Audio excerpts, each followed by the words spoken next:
Menyambut baik upaya-upaya yang dilakukan oleh warga negara termasuk Roy Suryo ya dan Tifa menggunakan prosedur-prosedur hukum. Ya, seperti apa? Kita harus apresiasi bahwa Roy Suryo mengambil langkah mengajukan pra-peradilan. Kenapa saya mau katakan kita apresiasi? Saya mau memperbandingkan ya antara langkah hukum dengan langkah melakukan tindakan-tindakan advokasi yang menurut saya over publikasi.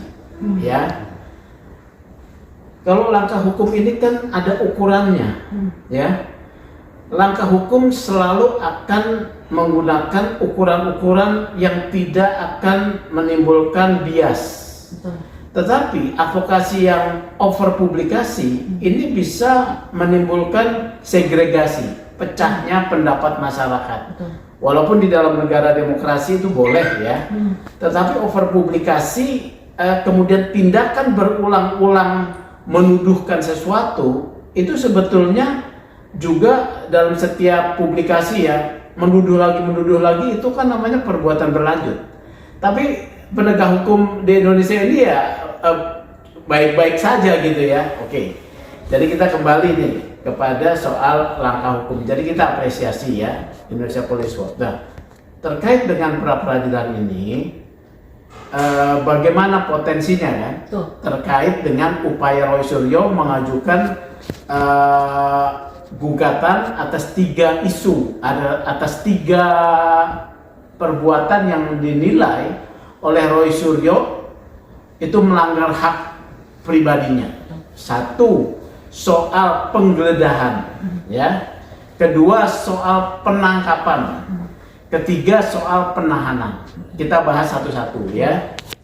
Nah, soal penggeledahan, penangkapan dan penahanan ini sudah ada ukurannya di dalam hukum, yaitu Kitab Undang-Undang Hukum Acara Pidana, termasuk hukum acara pidana yang baru, ya. Nah, dalam hukum acara pidana yang baru tidak terlalu banyak hal yang berubah dibandingkan dengan hukum acara yang lama, ya. Soal penggeledahan, ada 2 penggeledahan ini ya, ada 2 syarat utama ya. Penggeledahan tempat pribadi harus mendapatkan izin dari pengadilan. Nah, apakah polisi memiliki izin dari pengadilan? Ya, jadi surat izin penggeledahan dari pengadilan. Kemudian prosedurnya harus adanya saksi dari lingkungan, ya, dari lingkungan yang dimana tempat-tempat tersebut digeledah. Misalnya ketua RT, ya, atau ketua RW. Ya, ada juga petugas linmas kalau ada. Kalau 2 hal ini dipenuhi, tindakan tersebut tidak menjadi masalah. Kemudian tempat-tempat apa yang akan akan digeledah misalnya ya, itu dikembalikan kewenangan kepada polisi. Ya. Apa yang dicari itu juga dikembalikan kewenangannya pada polisi. Kalau saya lihat penggeledahan ini kan dilakukan untuk memasuki ruangan ya, memasuki rumah. Jadi polisi sudah memegang izin atau tidak, ini yang harus dilihat. Dan apakah ada saksi? Izin dari pengadilan itu untuk memastikan bahwa proses yang dilakukan itu dalam pengawasan lembaga yang independen. Ya, proses yang dilakukan penggeledahan. Kemudian adanya saksi memastikan bahwa tidak terjadi penyalahgunaan kewenangan, tindakan eksesif, ya, kekerasan, ya, yang mengarah pada kekerasan atau tindakan-tindakan lain yang merugikan daripada pihak tersangka ataupun sasaran yang digeledah. Nah, ini ukurannya. Ini yang akan dihadirkan perdebatan tentang ini, ya. Jadi di sana. Yang kedua soal penangkapan dan penahanan ya, ini kan juga ada syaratnya. Syarat materialnya apabila ditangkap dan dalam waktu 24 jam ya. Biasanya penangkapan ini untuk kepentingan tertentu, yaitu mengamankan ya, untuk tidak lari ya, kemudian untuk memudahkan satu proses hukum ya. Maka sebelum penahanan ada proses namanya penangkapan. Penangkapan ini adalah pengekangan seseorang subjek hukum selama-lamanya 24 jam. Selama-lamanya 24 jam. Apabila sudah ditangkap, 24 jam akan dinilai dia sudah terpenuhi nggak tujuan dari aparat kepolisian, tujuan dari penangkapan ini sudah terpenuhi apa tidak ya. Apakah bisa dilepas? Bisa juga kalau setelah 24 jam harus dikeluarkan surat perintah penahanan. Nah, dua tindakan penangkapan dan penahanan ini ada syaratnya ya, khususnya penahanan. Penahanan syarat materialnya adalah ya, bahwa tindak pidana yang dikenakan kepada seorang subjek hukum ya, penahanan sebagai tersangka itu tindak pidana yang ancamannya lebih dari 5 tahun. Ya, lebih dari 5 tahun. Nah, sangkaan kepada Roy Suryo ini, apakah di dalam persangkaannya terdapat pasal-pasal di mana ancamannya lebih dari 5 tahun? Di sana ada yang saya lihat ya. Jadi tindakan polisi itu sah ya. Tindakan polisi sah nih, penangkapan dan penahanan. Yang jadi problem kan soal tata cara. Ya, soal di lapangan. KUHP tidak memberikan satu penjelasan teknis bagaimana cara menangkap orang. Ya. Termasuk misalnya apakah harus assalamualaikum ya, kemudian monggo kamu saya tangkap, kayak gitu ya. Tidak mengatur ya. Yang mengatur tadi prosedur tadi, penggeledahan masuk, penangkapan juga dia harus membawa surat perintah ya. Pertama tadi kan syarat material, kemudian syarat kedua ada surat tugas, surat perintah penangkapan ya, dan diberitahukan kepada keluarga. Ya, diberitahukan kepada keluarga. Itu saja. Bagaimana cara-cara dikembalikan kepada kewenangan dari aparatur ya. Karena dalam menangkap kan banyak kondisinya. Kalau seorang yang diduga pelaku tindak pidana kekerasan ya, yang membahayakan, prosedurnya seperti apa? Kalau orangnya juga suka ribut-ribut, mungkin perlu dilakban. Ya, atau perlu diikat ya, mungkin ya saya bilang ya. Nah, Roy Suryo seperti apa nih? Itu dikembalikan kepada soal teknis yang dikebijakan dari dari penyidik. Yang tidak boleh adalah melakukan tindakan kekerasan yang dalam bentuk penganiayaan, ya, penganiayaan. Kalau dia melawan secara fisik, dia boleh dibekap, boleh, ya. Kalau dia tidak melawan, dia tidak. Nah, saya tidak boleh ganti baju, ya kan gitu. Itu kembali kepada kebijakan ini pihak penangkap, ya. Kecuali dia tidak pakai baju telanjang, ya. Itu adalah berarti soal dari aspek yang namanya kesusilaan. Kalau dia sudah pakai baju, ya, itu dikembalikan kepada ini. Mau baju lebih pantas atau tidak dikembalikan kepada petugasnya. Kecuali dia tidak pakai baju, aja pakai kolor. Ya, itu nggak boleh. Dia mau pakai baju dilarang, wah itu pelanggaran tuh kepada hak personal, ya, kesusilaan juga pelanggaran kesusilaan. Cuman kalau dia dalam bentuk pakai baju, ya, kemudian mandi, ya, saya belum mandi segala macam, itu dikembalikan sepenuhnya kepada polisinya, ya, karena orang ditangkap kan fisiknya, bukan untuk kemudian dia menjadi lebih cantik, ya. Atau lebih lebih rapi ya. Nah, jadi begitu loh. Oke, berarti sudah sesuai dengan prosedur lah ya? Iya, kalau menurut saya sih sudah sesuai. Makanya pengujian terhadap tindakan ini nanti ukurannya seperti itu, ya, ukurannya ya. Karena akan diuji di dalam pra-peradilan. Kalau tidak ada yang namanya surat perintah, ya, tidak ada izin menggeledah, tidak dipenuhi penggeledahan adanya 2 saksi dari lingkungan, itu bisa dibatalkan penggeledahan tindakannya tidak sah, ya, gitu. Oke. Nah, Bapak ini menyebut perkara ini sebagai kasus berprofil tinggi. Nah, menurut Iya. Bapak apakah sejauh ini proses persidangan sudah mencerminkan independensi peradilan? Nah, karena ini kasusnya high profile ya, tadi saya sudah jelaskan korbannya adalah Presiden ke-7 Republik Indonesia, kemudian tersangkanya adalah mantan Menteri Menteri Pemuda Olahraga. Ini kan profilnya tinggi nih ya, profilnya tinggi nih. Makanya ini sangat menarik perhatian masyarakat dan membelah masyarakat, ya. Oleh karena itu, pengadilan harus diadili oleh hakim-hakim yang berpengalaman dan independen. Hak-hak dari tersangka yang nanti akan menjadi terdakwa harus dilindungi, ya.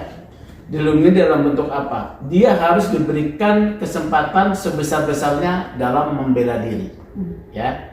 Misalnya pada sidang pertama nanti pembacaan dakwaan, ya, ya.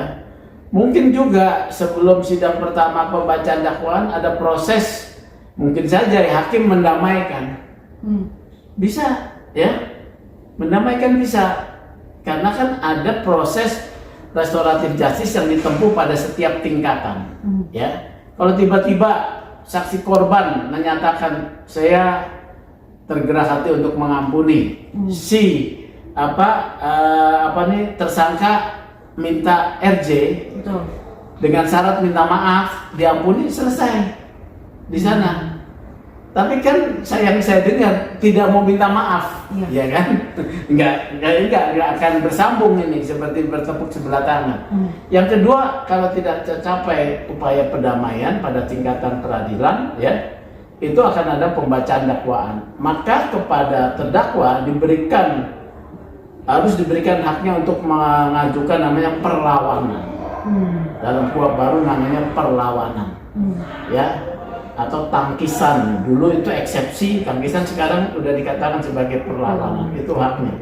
Dan hak didampingi oleh advokat, ya, hak didampingi oleh advokat. Nah, ini memerlukan peradilan yang betul-betul independen, menguji proses, karena pengadilan inilah yang menurut saya cara paling beradab, ya, untuk menyelesaikan problematik hukum, termasuk problem pencemaran nama baik, ya, oleh korban untuk diselesaikan di peradilan, gitu.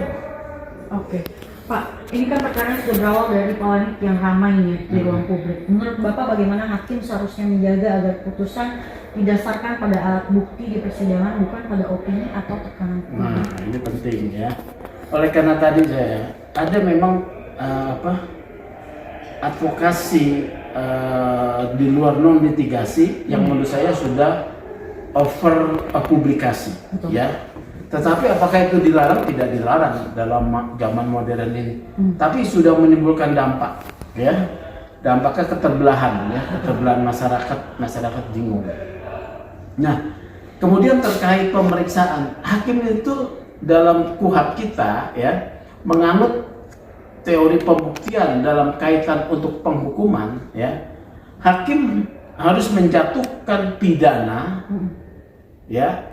Pidana berarti bersalah atas minimal 2 alat bukti dan menumbuhkan keyakinan bahwa terdakwa bersalah.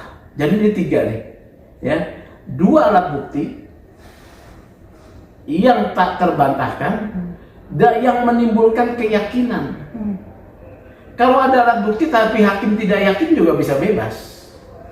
Inilah independensi peradilan, ya, 2 alat bukti. Nanti akan diperiksa. Kita bicara regulasinya, ya. Nah, pembuktian itu ada di sana. Nah, pertanyaan yang menarik begini. Kan selalu dituntut, Saudara Joko Widodo harus udah liatin aja alat buktinya, ijazahnya, ya.